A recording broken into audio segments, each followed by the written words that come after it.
ajmain wa salawatu wassalamu ala asrafil anbiya'i wal mursalin sayyidina wa maulana Muhammadin wa ala alihi wa sahbihi ajmain amma ba'du. Puji syukur marilah kita panjatkan atas kehadiran Allah Subhanahu wa taala yang atas rahmatnya telah memberikan kita nikmat iman, nikmat Islam, dan nikmat panjang umur sehingga kita dapat beraktivitas. Tak lupa juga salawat serta salam tetap tercurahkan pada junjungan kita Nabi besar Muhammad SAW yang telah membawa kita dari zaman kegelapan ke zaman yang terang-terang. Halo semuanya, apa kabar? Ada pepatah bilang nih bahwa tak kenal maka tak sayang. Maka dari itu izinkan saya untuk memperkenalkan diri. Perkenalkan, nama saya Farah Syifaulia. Saya mahasiswi semester 4 Fakultas Psikologi Universitas Muhammadiyah Profesor Dr. Hamka. Video ini bertujuan untuk memenuhi tugas akhir mata kuliah Psikologi Dakwah. Video kali ini akan membahas tentang body shaming. Nah, kalian pasti udah sering denger kan istilah body shaming itu?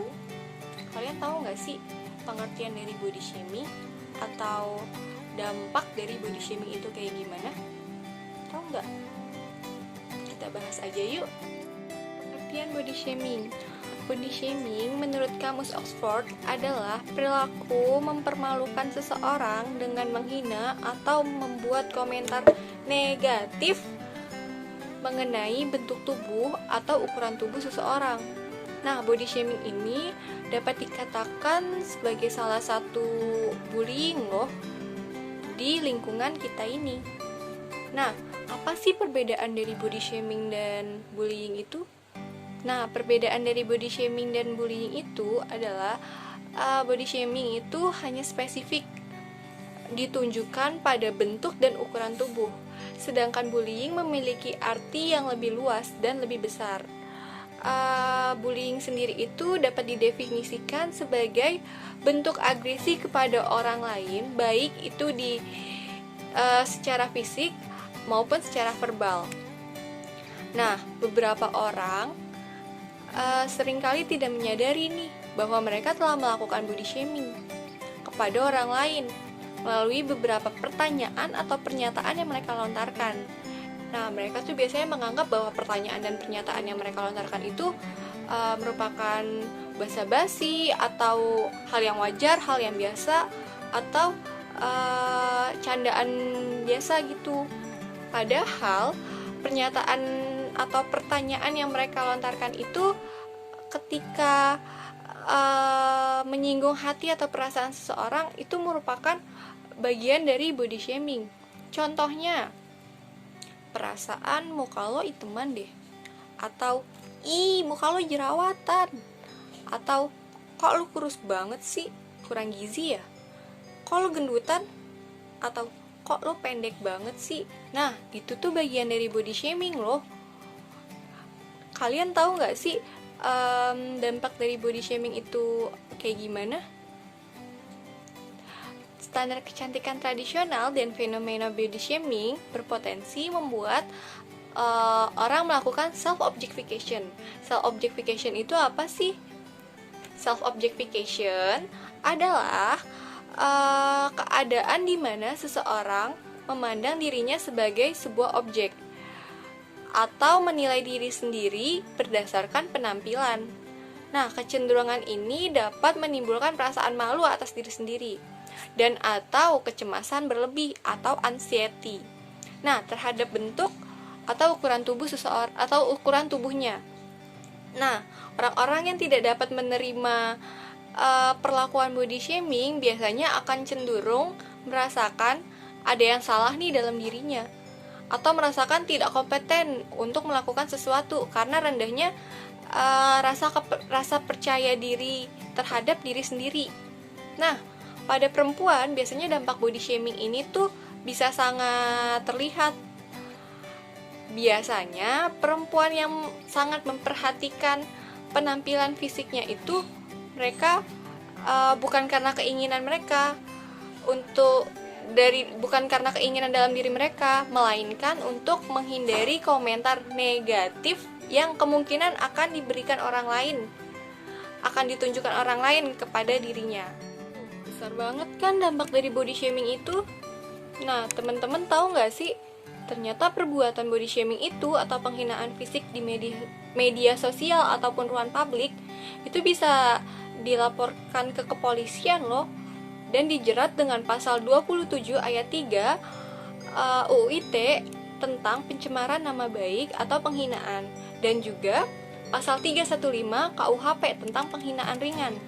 Dalam pasal 27 ayat 3 UU ITE berbunyi, setiap orang dengan sengaja dan tanpa hak mendistribusikan dan atau mentransmisikan dan atau membuat dapat diaksesnya informasi elektronik dan atau dokumen elektronik yang memiliki muatan penghinaan dan atau pencemaran nama baik dengan ancaman pidana penjara paling lama 4 tahun dan atau denda paling banyak 750 juta. Wow.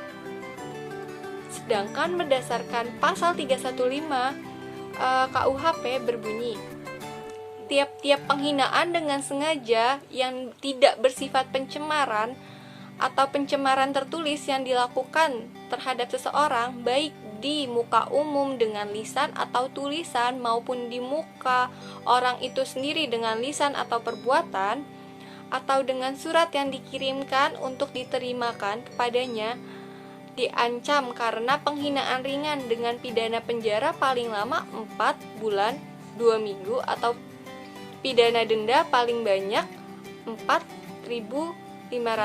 Gak cuman di dalam undang-undang, tapi di dalam Al-Quran juga dijelaskan loh tentang body shaming. Dalam Al-Quran yang bunyi artinya adalah, hai orang-orang yang beriman, janganlah suatu kaum mengolok-olokkan kaum yang lain, karena boleh jadi kaum yang diolok-olokkan lebih baik daripada kaum yang mengolok-olokkan. Dan janganlah perempuan mengolok-olokkan perempuan lain, karena boleh jadi perempuan yang memperolok-olokkan lebih baik daripada perempuan yang mengolok-olokkan.